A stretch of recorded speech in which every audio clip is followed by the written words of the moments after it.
सांगलीमध्ये आज संयुक्त छत्रपती शासन मंडळाच्या वतीने छत्रपती संभाजी महाराज बलिदान दिनानिमित्त छत्रपती संभाजी महाराज यांच्या जीवनपटावर सजीव देखाव्याचे आयोजन करण्यात आले होते। संयुक्त छत्रपती शासन मंडळाच्या वतीने गेली 9 वर्ष छत्रपती शिवाजी महाराज यांची जयंती मोठ्या दिमाखात स्टेशन चौक येथे साजरी केली जाते। शिवजयंतीनिमित्त विविध सामाजिक कार्यक्रमाचे आयोजन करण्यात येते। त्याचबरोबर यंदाच्या वर्षी छत्रपती शिवाजी महाराज यांच्या जयंतीच्या आदल्या दिवशी छत्रपती संभाजी महाराज यांचा बलिदान मास दिन पाळला जातो। त्याच अनुषंगाने आज छत्रपती संभाजी महाराज यांच्या जीवनपटावर सजीव देखाव्याचे आयोजन करण्यात आले होते। त्याचबरोबर 18 फेब्रुवारी रोजी रक्तदान शिबिराचे आयोजन तसेच 19 फेब्रुवारी दिवशी छत्रपती शिवाजी महाराज यांची मोठ्या उत्साहात जयंती साजरी करण्यात येणार असल्याची माहिती यावेळी ओमकार पवार यांनी दिली। यावेळी मोठ्या संख्येने शिवभक्त उपस्थित होते।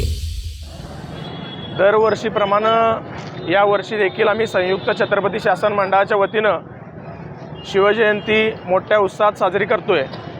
शिवजयंतीनिमित्त आमचे विविध कार्यक्रम स्टेशन चौक या ठिकाणी होतात। यावर्षी छत्रपती संभाजी महाराजांच्या बलिदान मास शिवजयंतीच्या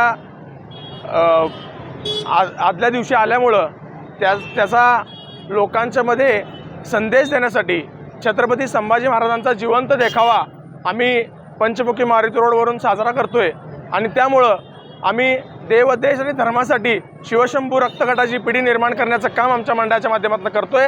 त्याच पद्धतीनं उद्या दिनांक 18 फेब्रुवारी रोजी शिवजयंतीनिमित्त मोठ्या प्रमाणात सर्व कार्यकर्ते रक्तदान शिबिर घेणार आहोत आणि त्यानंतर 19 तारखेला सांगली शहरातील नव्हेच तर सांगली जिल्ह्यातील सर्वात मोठी मिरवणूक ही संयुक्त छत्रपती शासन मंडळाची असेल याबद्दल मला कोणतीही शंका वाटत नाही आणि या सर्व कार्यक्रमांचा आणि आमच्या मिरवणुकीचा सर्व नागरिकांनी शिवप्रेमींनी लाभ घ्यावा एवढीच मी विनंती मंडळाच्या वतीनं करतो।